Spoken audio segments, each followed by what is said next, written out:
O recente episódio envolvendo o ministro da Educação está dando o que falar e demonstrando o quanto essa turma petista é desprovida de escrúpulos e completamente sem noção, além de absolutamente analfabeta jurídica. Aliás, a parte decente que fazia parte da seita criminosa já abandonou o partido há muito tempo, decepcionada e horrorizada com o mensalão, o petrolão e o nefasto lulopetismo. Janaína Pascoal, a jurista e agora deputada, impiedosa com a ignorância e a canalice, disparou uma tuitada fazendo galhofa da mais recente insanidade dessa gente que cogita criminalizar e-mail do ministro da Educação. Estou me divertindo vendo a moçada que vive bradando que o impeachment foi golpe tentar transformar um e-mail do ministro da Educação em crime de responsabilidade. É verdade que o e-mail foi surreal, mas esse pessoal não enxerga o ridículo da desproporção das próprias reações. Janaína tem razão, o e-mail foi realmente surreal e o ministro já se pronunciou e admitiu que errou ao pedir filmagem de crianças cantando hinos sem permissão dos pais. Mas o motivo real pela qual a esquerda esperneou e ficou extremamente irritada foi pela exigência de que a lei seja respeitada e as crianças cantem o hino nacional nas escolas. O hino da esquerda é o comunista, cantado nos encontros do Foro de São Paulo.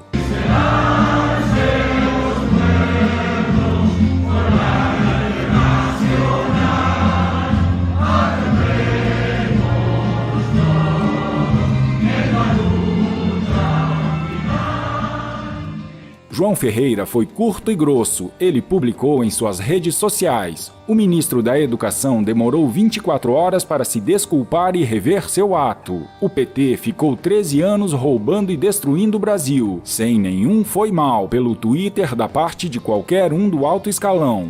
Melhoramos. O sempre sensacional Alexandre Garcia, chamado não sem motivos de melhor jornalista do Brasil, surgiu com uma conclusão brilhante sobre a postura contrária da esquerda à medida que prevê crianças cantando o hino nacional nas escolas. Disse ele: "Hoje me perguntaram se filmar criança apalpando o homem pelado no chão pode, mas filmar criança cantando o hino não pode." A simplicidade da pergunta me jogou na realidade brasileira. Falando no Alexandre Garcia, pelo que tudo indica, o inigualável jornalista realmente deu um pé no traseiro da Globo após 31 anos de casa, não para reduzir sua rotina intensa como alegado, mas por não compactuar com os interesses e propósitos da emissora. Era de se esperar, pela sua elegância que vem do berço, não expor os reais motivos que o levaram a abandonar a, por enquanto, maior emissora de TV do Brasil e também para não constranger os poucos colegas que merecem alguma credibilidade, que por lá ainda permanecem. A prova de que Alexandre Garcia não para de trabalhar são suas diárias postagens em suas redes sociais, suas colunas em jornais espalhadas por todo o Brasil, comentários diários em 290 rádios que, como disse Alexandre, o permitem chegar aos capilares do país todos os dias pela manhã, e também o seu recente canal criado aqui no YouTube. Agora surge também a informação de que Alexandre Garcia deverá integrar a equipe jornalística da CNN Brasil e estaria negociando com os fundadores do novo canal. Segundo as informações divulgadas, as negociações ainda estão em fase inicial, porém, ambas as partes aparentam estar otimistas. Alexandre Garcia é o primeiro grande apresentador a negociar efetivamente com a CNN Brasil. Fontes de notícias da TV afirmam que o Alexandre teria firmado um acordo de quarentena com a Globo, que o impediria de assinar contrato com outro canal por 1 ano. Com as saídas de Alexandre Garcia, Evaristo Costa, Carla Vilhena e William Vac, a Globo vai se afundando ainda mais no abismo da credibilidade jornalística que a emissora possui perante a sociedade brasileira, sendo constantemente alvo de duros protestos nas redes sociais e críticas pesadas até do presidente da República Jair Messias Bolsonaro, que considera o Grupo Globo inimigo do governo.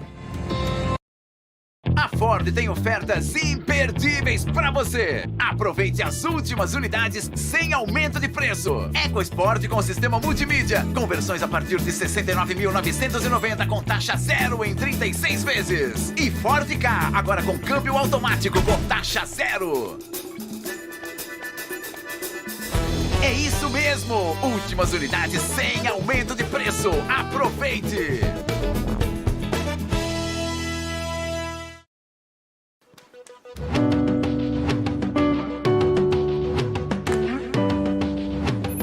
Encontrar filme de mágica.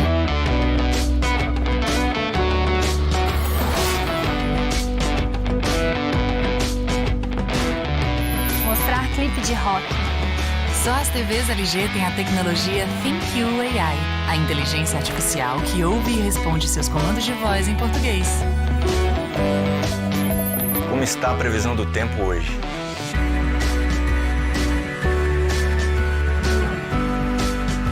Encontrar jogo de futebol. Nova linha de TVs LG com inteligência artificial ThinQ AI em português. Ouve, pensa, responde. O apego ao dinheiro e ao poder são um vício, o vício de roubar, a compulsão pela corrupção, o descontrole da vaidade, a vocação para participar politicamente da organização do crime, o cinismo de mentir o tempo todo, porém, quando convém, falar alguma verdade em busca de salvação, a tentativa canalha de posar de doente para conseguir alguma redução de pena, o despudor de teatralizar um questionável sentimento de vergonha por tudo de errado que fez, a cara de pau de sequer admitir alguma vontade em devolver o que roubou, uma fortuna incalculável que deve estar muito bem malocada em vários paraísos fiscais do planeta Terra. Eis o conjunto da hedionda obra criminosa de Sérgio Cabral Filho. Depois do preso dentro Luiz Inácio Lula da Silva, o ex-governador do Rio figura como um dos mais ilustres condenados por corrupção na Lava Jato, que tanto apavora a oligarquia bandida do Brasil.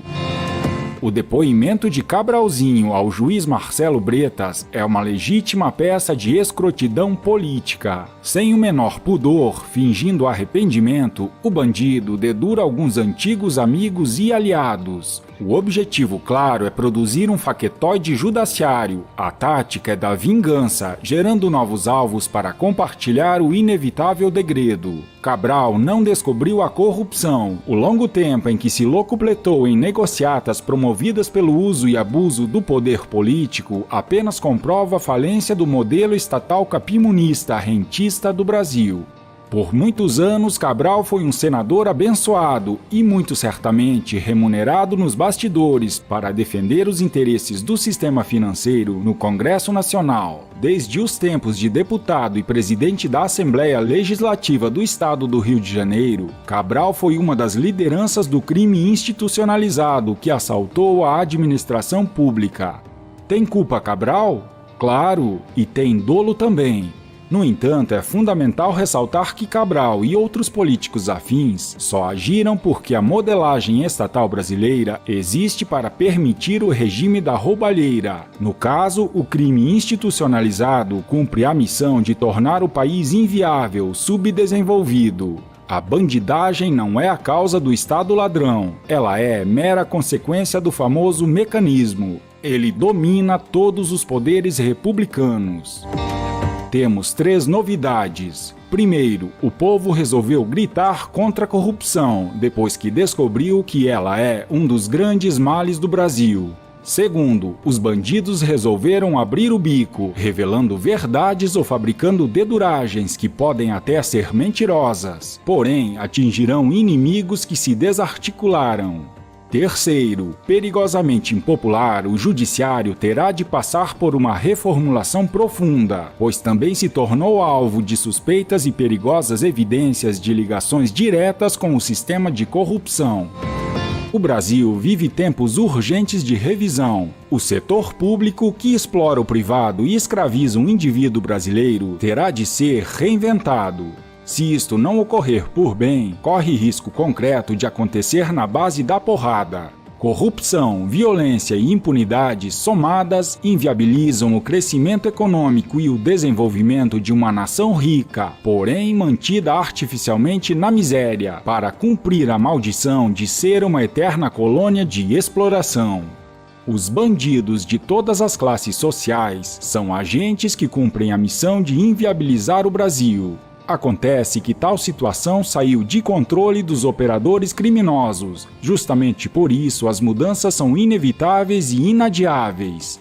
É preciso colocar ordem sobre o caos brasileiro. Um Brasil fora de controle desequilibra o mundo. Assim, só resta uma profunda faxina institucional e a implantação de um modelo estatal realmente capitalista, preferencialmente democrático e que respeite os livres empreendedores daqui e do exterior.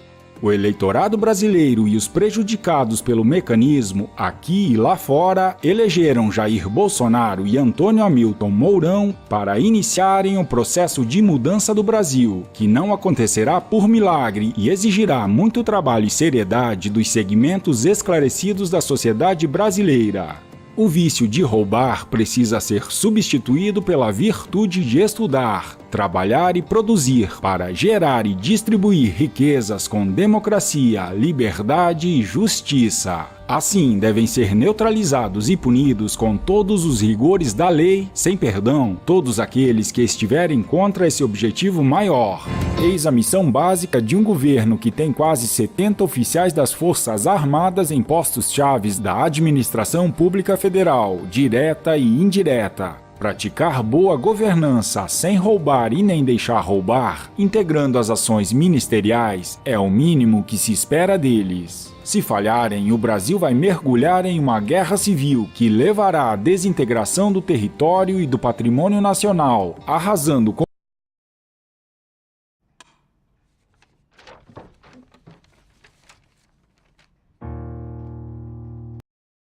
um povo que, histórica e culturalmente, foi conduzido ao fracasso social, à exploração econômica e ao subdesenvolvimento político. Por tudo isso, a prioridade não deve ser um mero plano de reformas. O atalho para mudanças estruturais começa com a transformação do modelo político e de representação. O voto distrital é imprescindível. Também são inadiáveis a redução do número de parlamentares e a drástica diminuição dos gastos com as casas legislativas. Outro avanço será o recall, direito de tirar o político que traiu seus compromissos de campanha. Comecemos por aí, o resto é consequência. Se os políticos e os ladrões não quiserem, pressão legítima neles. O resto será consequência. O debate não pode ser postergado.